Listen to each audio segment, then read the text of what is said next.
Magandang araw po, Sir Bon, at sa lahat ng mga kadayo na nakikinig sa programa ninyo. Itago nyo na lang po ako sa pangalang Orly. Hindi rin po tunay ang mga pangalan ng mga taong mababanggit ko bilang respeto. Subulat po ko hindi para takutin ng mga makakarinig nito, kundi para magsilbing babala na hindi lahat ng sobrang ganda at sobrang perpekto ay dapat pagkatiwalaan.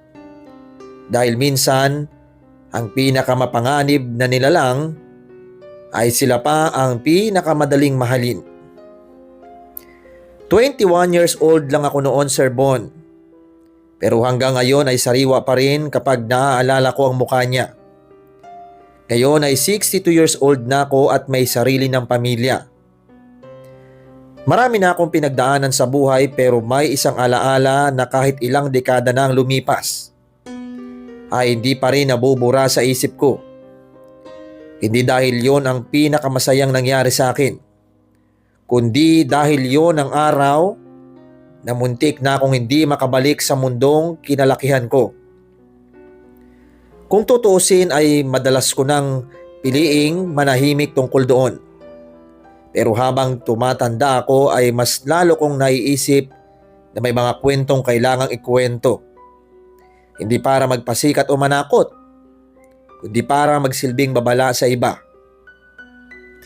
Habang nagkukwentuhan kami ng isa kong kamag-anak, isang hapon, ay napunta ang usapan sa mga lumang kwento sa baryo. Isa-isa niyang binabanggit ang mga alamat at kababalaghang narinig niya mula sa matatanda. Hanggang sa naitanong niyang tungkol sa babaeng sinasabing hindi raw tumatanda. Bigla akong natahimik. Hindi ko na malayan na nakatitig na lang pala ako sa malayo. Para bumalik sa harapan ko ang lahat ng nangyari. Ramdam ko pa rin ang takot. Pati ang paghihinayang sa sarili ko dahil hindi ako nakinig noon. Napahawak ako sa bewang ko. Sa mismong bahagi kung saan ko dati isinusuot ang anting-anting na bigay ng lola ko noong bata pa ako. Kung hindi dahil sa maliit na bagay na yon, malamang ay hindi na ako umabot sa edad na ito. Nangyari ang lahat noong taong 1985. Bata pa ako noon, Sir Bon. Malakas ang loob at naniniwalang kaya kong gawin ang kahit ano. Kakalipat lang namin ng pamilya ko sa isang liblib na baryo sa probinsya. Tahimik ang lugar. Napapalibutan ng mga puno, bukirin at ilog. At halos magkakakilala ang lahat ng tao. Simple lang ang buhay roon at malayo sa ingay ng syudad. Habang nasasanay ako sa bagong lugar ay may isang bahay na palagi kong napapansin. Nakatayo yon sa pinakadulo ng kagubatan, malayo sa ibang kabahayan.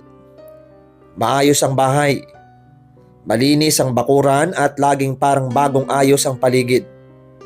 Pero ang nakapagtataka ay halos wala akong makitang bumibisita roon. Kahit ang mga batang mahilig maglaro sa kung saan-saan ay hindi lumalapit sa bahaging iyon ng gubat. Isang hapon ay nakita ko ang babaeng nakatira roon. Doon ko unang nasilayan si Imelda. Sa unang tingin pa lang ay hindi na maalis ang tingin ko sa kanya. Napakaganda niya, Sir Bon. Mahaba ang buhok, maputi ang kutis at napakaliwanag ng muka. Mukha lang siyang nasa early 20s na halos kaedad ko lang noon. Habang nakatingin ako sa kanya, ay napansin kong may kakaiba sa paraan ng pagtingin ng mga tao sa baryo. Hindi paghanga ang nasa mga mata nila, kundi parang pag-iwas. Hindi nagtagal ay may mga narinig akong usapan mula sa ilang matatanda. Ayon sa kanila, noong mga kabataan pa raw sila ay ganoon na rin mismo ang mukha ng babaeng yun. Walang ipinagbago at hindi raw tumatanda. Noong una napangiti lang ako at inisip na baka isa lang yung lumang kwento na ipinasa-pasa sa baryo. para takutin ang mga bagong salta. Kaya hindi ko yon pinaniwalaan. Ang nasa isip ko lang noon ay baka likas lang talagang bata ang itsura ni Imelda. Pero habang patuloy akong nakatingin kay Imelda ay may isang matandang napadaan at marahang humawak sa braso ko. Hindi man lang siya nagsalita ng malakas. Pero seryoso niyang ipinaramdam na hindi ordinaryong babala ang gusto niyang iparating. Doon nagsimula ang kwentong habang buhay ko ng daladala.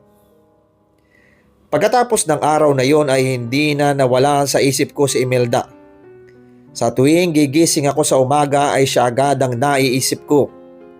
Kapag naman papunta ako sa bukid, umay iniuutos sa mga magulang ko, ay umaasa akong masisilayan ko siya kahit sandali lang. Hindi ko maipaliwanag kung bakit ganoon ang nararamdaman ko, Sir Bon, na parang may kung anong humihila sa akin para lagi siyang hanapin. Habang tumatagal, ay mas nakikilala ko siya. Hindi siya madaldal, mainhin lang at palaging may mayuming ngiti sa labi. Hindi rin siya mahilig makisalamuha sa ibang tao sa baryo. Bihira siyang lumabas ng bahay. Kapag lalabas man siya, madalas ay dapit hapon na. Iyon halos palubog na ang araw. Mabilis lang siyang maglakad at diretso ring bumabalik sa bahay niyang nasa pinakadulo ng kagubatan. Hindi ko man lang siya nakitang tumambay sa tindahan, nakipagkwentuhan sa mga kapitbahay, o sumama sa mga kasiyahan sa baryo. Sa totoo lang ay yun pa yata ang lalong nagpalakas ng loob ko na kilalanin siya. Para sa akin noon ay baka nahihiya lang siya o sadyang tahimik lang talaga ang personalidad niya. Hindi ko man lang naisip na baka may dahilan kung bakit iniiwasan siya ng mga tao. Habang tumatagal, Sir Bon, ang pananatili namin sa baryo, ay unti-unti akong nakakarinig ng iba't ibang kwento tungkol kay Imelda. Noong una ay hindi ko pinapansin dahil akala ko chismis lang. Pero pare-pareho ang sinasabi ng mga matatanda. May 3 na raw na lalaki ang nanligaw sa kanya sa mga nakaraang taon. Lahat daw ng yon ay nawala na parang bula. May isa raw na ilang buwan hinanap ng pamilya pero hindi na nakita kahit saan. May isa namang tsinelas lang ang natagpuan sa tabi ng ilog. Pero ang may-ari nito ay hindi na nakabalik. Yung isa naman ay parang basta na lang naglaho. Walang bangkay, walang bakas at walang nakakaalam kung saan napunta. Hindi lang matatanda ang nagsasabi sa akin ng mga kwentong yun. Pati mga kaibigan kong bagong nakilala sa baryo ay paulit-ulit akong pinapayuhan. Kahit ang mga magulang ko ay napansin na madalas akong napapadaan sa bahay ni Imelda. Sinusubukan nila akong pigilan. Maging ang kapitan ng baryo ay minsan napadaan sa amin at nagpahiwatig na mas mabuting umiwas ako sa babaeng yon. Pero bata pa ako noon, Sir Bon. Mataas ang tingin sa sarili at naniniwalang walang makakapigil sa gusto ko. Ang nasa isip ko lang ay baka gawa-gawa lang ng mga tao ang mga kwentong yon dahil naiiba si Imelda. Siguro naiinggit lang sila sa ganda niya. O kaya ay natatakot lang sila sa mga bagay na hindi nila maintindihan. Kaya kahit paulit-ulit nila akong binabalaan, ay ipinagpatuloy ko pa rin ang panliligaw. Dinadalahan ko siya ng mga prutas, bulaklak at kung minsan ay may mga nahuhuli kong isda sa ilog. Hindi naman niya yon tinataboy at tinatanggap naman niya ang mga dala ko. At ngumingiti lang siya sa akin. At sa bawat ngiti niya, pakiramdam ko ay lalo kong nahuhulog. Unti-unti kong nakalimutan ang lahat ng babalang narinig ko. Hanggang sa isang hapon habang paalis na sana ako matapos siyang dalawin, ay gumawa siya ng bagay na hindi ko inaasahan. Sa unang pagkakataon ay siya mismo ang nagpakita ng interes na mas makilala ko. Inanyayahan niya akong bumisita kinabukasan sa bahay niya. Sa oras na palubog na ang araw. Sobrang saya ko noong gabing yon, Sir Bon. Pakiramdam ko sa wakas ay may pag-asa na ang panliligaw ko. Ang hindi ko alam na ang panyayang matagal ko nang hinihintay ang siya ring magdadala sa akin sa pinakamadilim at pinakanakakatakot na karanasan sa buong buhay ko. Kinabukasan, Sir Bon, ay halos hindi ako mapakali. Buong araw akong excited dahil sa wakas, makakapasok na ako sa bahay ni Imelda. Sa isip ko noon ay baka yun na ang simula ng mas malalim naming pagkakakilala. Hindi ko na inisip ang mga babalang paulit-ulit kong narinig mula sa mga tao sa baryo. Ang nasa isip ko lang ay masaya niya akong inimbitahan, Sir Bon. Bandang dapit hapon ay tinahak ko ang daan papunta sa bahay niya. Habang papalapit ako sa gubat ay napapansin kong unti-unting nawawala ang mga karaniwang tunog na naririnig ko araw-araw. Wala akong marinig na huni ng ibon. Wala ring kuliglig o kahit tunog ng hangin na dumadaan sa mga dahon. Sobrang tahimik ng paligid. Yung klase ng katahimikan na parang may mali. Pero hindi mo maipaliwanag kung ano. Pagdating ko sa bahay ay nakatayo na si Imelda sa may pintuan. Nakangiti lang siya habang nakatingin sa akin. Walang ibang tao sa paligid. Hindi rin siya masyadong nagsalita. At pinapasok lang niya ako na parang kanina pa niya ako hinihintay. Malinis ang loob ng bahay. Maayos ang lahat ng gamit. May amoy na hindi ko maipaliwanag. Hindi siya mabango at hindi rin mabaho. Basta kakaiba. Habang nakatingin ako sa paligid ay lumapit siya sa akin. Akala ko may sasabihin siya o may ipapakita lang. Pero bigla niyang itinaas ang kamay niya. At marahan niyang pinitik ang daliri sa harap ng mukha ko. Isang pitik lang. At sa isang iglap ay parang umikot ang buong paligid. Nanlabo ang paningin ko. Parang lumulutang ang katawan ko. Gusto kong magsalita pero walang lumalabas na boses. Gusto kong umatras pero hindi ko magalaw ang mga paa ko. Pagkatapos noon ay may narinig akong boses. Hindi ko alam kung saan ang gagaling. Dahil hindi naman gumagalaw ang labi ni Imelda. Pero malinaw na malinaw ang naririnig ko sa isip ko. Parang may bumubulong sa loob ng utak ko. Paulit-ulit. Mahinahon at nakakaakit. Pakiramdam ko bawat salitang pumapasok sa isip ko ay unti-unting binubura ang sarili kong desisyon. Habang tumatagal ay mas lalo kong nawawala ng kontrol sa katawan ko. Hindi na ako ang nagdidesisyon kung saan ako pupunta. Kasi kusang gumagalaw ang mga paa ko parang may humihila sa akin papunta sa kung saan. Hindi ko alam kung gaano katagal akong naglakad, Sir Bon. Hanggang sa bigla akong napapikit. At sa muli kong idilat ang mga mata ko, ay wala na ang bahay. Nasa isang lugar na ako na hindi ko pa kailanman nakita. Napakaganda na parang paraiso. Napakalinaw ng tubig sa ilog na dumadaloy sa gitna ng malalawak na damuhan. Namumulaklak ang mga puno kahit hindi panahon ng pamumulaklak. Ang hangin ay malamig at napakasarap sa pakiramdam. May mga paru-parong iba't ibang kulay na lumilipad sa paligid. May mga babaeng nakaputing damit na masayang sumasayaw habang nagtatawanan. Sa malayo ay may mga nilalang nakahawig ng mga diwata sa mga kwentong naririnig ko noong bata pa ako. Ang gaganda nilang tignan na parang walang bahid ng kasamaan. Habang nakatingin ako sa paligid, pakiramdam ko ay unti-unting nawawala ang lahat ng problema ko. Nakalimutan ko ang pamilya ko. Nakalimutan ko ang baryo. At nakalimutan ko pa nga kung bakit ako napunta roon. Ang nasa isip ko lang, Sir Bon, ay gusto kong manatili. Parang wala nang mas hihigit pa sa saya ng lugar na yon. Hindi ko na gustong bumalik sa dati kong buhay. At habang lumalalim ang pakiramdam kong yon, ay napansin kong nakatayo si Imelda sa hindi kalayuan. Nakangiti lang siya habang nakatingin sa akin.